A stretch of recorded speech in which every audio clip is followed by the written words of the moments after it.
So if you're watching this video, you're probably in love. You probably picked up a paintbrush or you took an art class. Now you love making art so much that you're thinking, I might want to turn this into a career.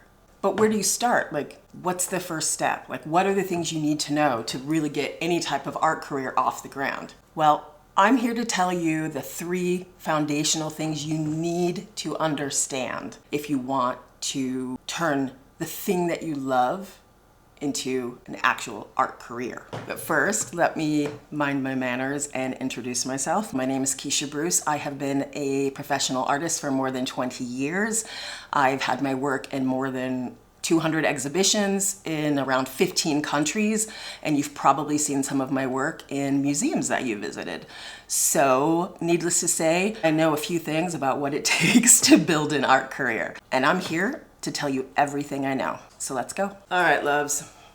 It's about to get real. You know Auntie is serious when she puts on the glasses. All right, let's go. When you see me looking down, I'll be looking at my notes because old girl, your girl is analog.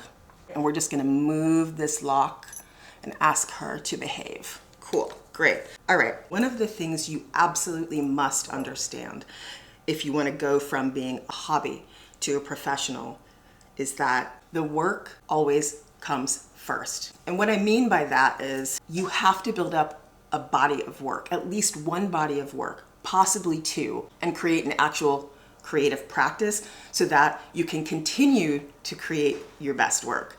And the reason I really want to deep dive into this is because a lot of artists reach out to me. I'll get a DM and says, hey, I really love making art and I just, I'm new to this and I need to understand like, what are the first steps? Like, what do I need to do to start my career? And I always ask, okay, cool, let me see your work. Can you send me a link to your website or do you have a portfolio? And most of the time, they'll send me a link to their Instagram account. And when I get to their account, what I see is 20 unfinished or half-finished, poorly photographed artworks of all different styles, all different subjects. And there's no cohesive idea. I can't actually see the artist's style yet. I can see that they've not actually developed a practice. And let me go into a little bit deeper into what I mean by practice.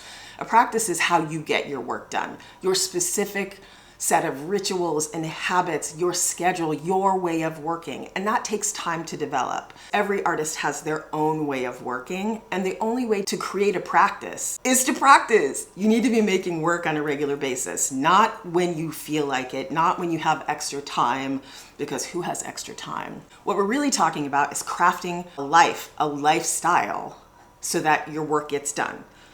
Let me use an analogy. You want to learn piano, you need to practice a few hours a day, not just whenever you feel like it. Being an artist is just like that. You need to figure out, okay, look at my life.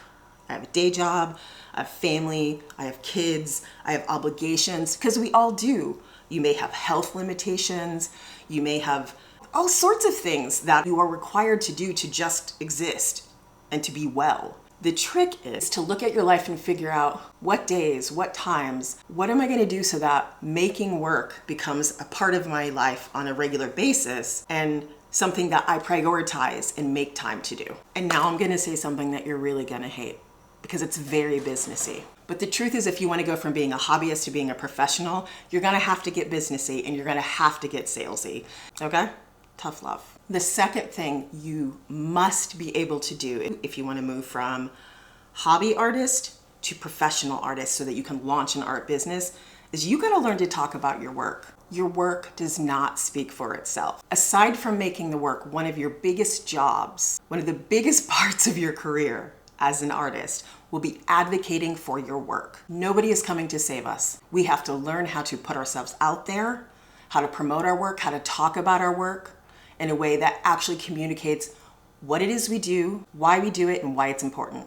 For instance, if someone asks you right now, so what kind of work do you make? Are you comfortable answering that question? And also, little tip here, if your response is about what medium, or I make watercolors, or I make acrylics, that's not really what they want to know.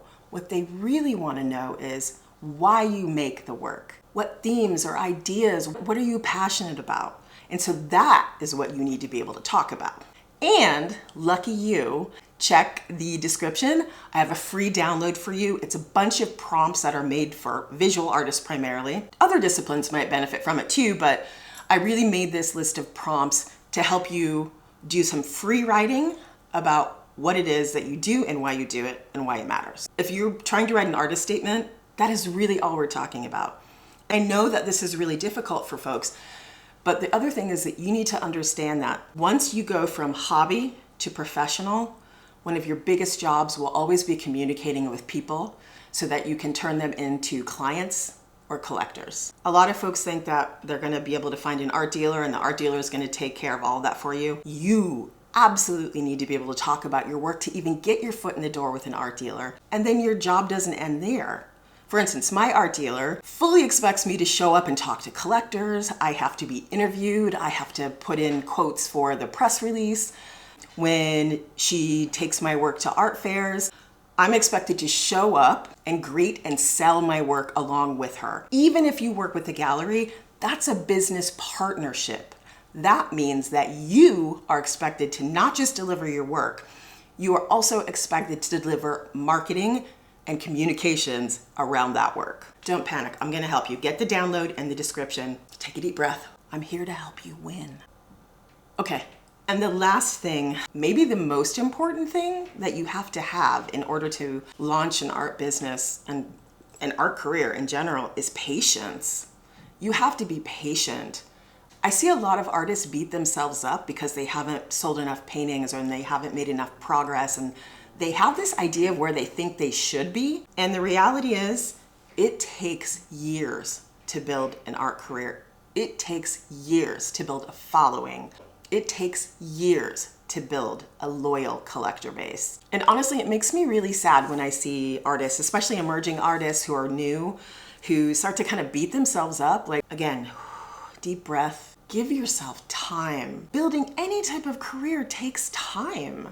Nobody, absolutely no one, has built an art career in a matter of months. That's not a thing. They may make tons of sales, they may get lots of press attention, but a career is a marathon, not a sprint. We're talking about building skill sets, building relationships, getting better at your work. You have to give yourself time and you have to be gentle with yourself. You cannot build a long-term sustainable art career by being cruel to yourself and constantly critiquing everything you do and every step you take. Please be gentle with yourself. And listen, I get it. A lot of you that are watching this are like, dude, I just want to make art and sell it, and like, I'm just gonna make a bunch of art, I'm gonna post it on Instagram, and maybe I'll get a website and then I'll sell some on there, and can I just do that? I don't want to do all the other stuff. And I get that. That's totally cool. You don't have to. It's totally okay to keep your art as a hobby or even just a side hustle for a few extra dollars every month. Your art belongs to you. It's your work. You get to decide how it goes out into the world. If you want to keep your art as a hobby, that is fine. If you want to keep your art as a side hustle, that is fine. And if you decide, I'm going to go all in, that this is what I want to do with my art, I'm going to build a whole life around making this work, that's great too. That's what I did. But just understand that there are different paths and different steps in order to reach different goals. That's it. And you get to decide and change your mind at any time. Your art belongs to you. This is your life. You get to decide to do it any way that you want. Because frankly, if you can't be free with your art, where can you be free?